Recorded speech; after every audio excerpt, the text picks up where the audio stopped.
ایک حدیث پاک ہے بخاری مسلم میں، بڑے غور سے سنیے گا، اور اس کے اندر جتنے پہلو ہیں ان پر پوری توجہ دیجئے گا کہ کہیں ہم ادھر آ تو نہیں گئے۔ رسول پاک صلی اللہ علیہ وسلم نا ہمارے لیے سب سے بڑے حکیم ہیں، سب سے زیادہ حکمت حضور نے ہمیں بتلائی ہے کہ اس رستے چلو گے تو بچو گے، اس رستے جاؤ گے تو ہلاک ہو جاؤ گے۔ نبی کریم علیہ السلام نے فرمایا، بخاری مسلم ہے، فرمایا 7 ہلاک کرنے والی چیزوں سے بچنا، اگر ان میں تم چلے گئے تو ہلاک ہو جاؤ گے۔ 7 چیزیں ہیں جو تمہیں ہلاک کر دیں گی، برباد ہو جاؤ گے، تباہ ہو جاؤ گے، ہلاکت کا سفر ہے یہ، 7 چیزوں سے بچو۔ یا رسول اللہ صلی اللہ علیہ وسلم وہ کون کون سی؟ تو حضور نے فرمایا اللہ کے ساتھ شریک نہ کرنا، ہلاک ہو جاؤ گے۔ دوسرا نبی پاک صلی اللہ علیہ وسلم نے فرمایا جادو نہ کرنا، ہلاک ہو جاؤ گے، ہلاک۔ اور یار جسے حضور فرما رہے ہیں ہلاک ہو جائے گا، وہ بچے گا؟ نبی پاک صلی اللہ علیہ وسلم نے تیسرے نمبر پر فرمایا جس شخص کے قتل کرنے کو اللہ نے حرام قرار دیا ہے اسے قتل نہ کرنا، ہلاک ہو جاؤ گے۔ چوتھے نمبر پر رسول پاک علیہ السلام نے فرمایا سود نہ کبھی بھی کھانا، ہلاک ہو جاؤ گے، ہلاک۔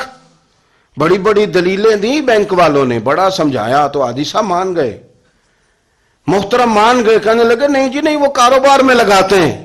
بڑے بھولے بالے ہیں ہم، پتہ سارا ہے، اور دیکھو سب کاموں کے باوجود مستقل بینکوں میں پیسے اس اکاؤنٹ میں رکھے ہوئے ہیں جہاں سے مستقل سود آتا ہے۔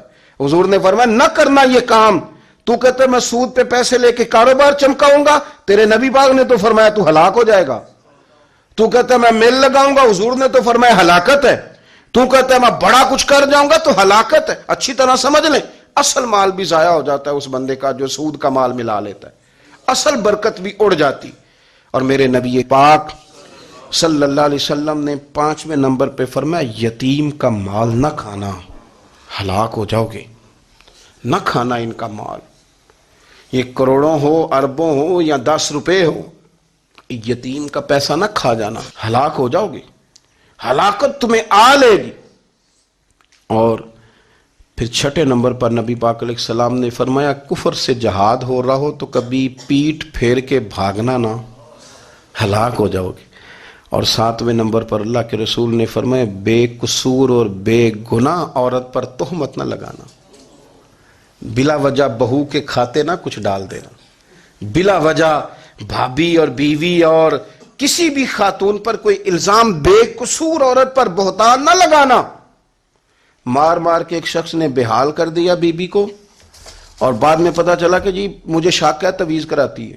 کیا آپ کی سوچ ہے؟ مسلمان اللہ کو ماننے والا اور اس باتوں پر الزام لگائے گا تویز کرا کے لاتی؟ بے قصور عورت پر بہتان، یہ ایک تو بات ہے اسے مارنا، اور ایک یہ ہے کہ کوئی تکلیف دینا، اور ایک خالی اتنی بات کی کہ بہتان بھی نہ لگانا، اس پر الزام نہ لگانا، یعنی تم نے صرف بے قصور عورت پر الزام ہی لگایا تو حضور فرماتے ہیں ہلاک ہو جاؤ گے۔ یہ ہلاکت والا کام ہے، لیکن ہم بغیر سوچے سمجھے کہہ دیتے ہیں اس نے کہا ہے، اس نے کیا ہے، یہ کرتی ہے، یہ کام نہیں کریں۔ یہ 7 وہ چیزیں ہیں جو ہلاک کر دیں گی۔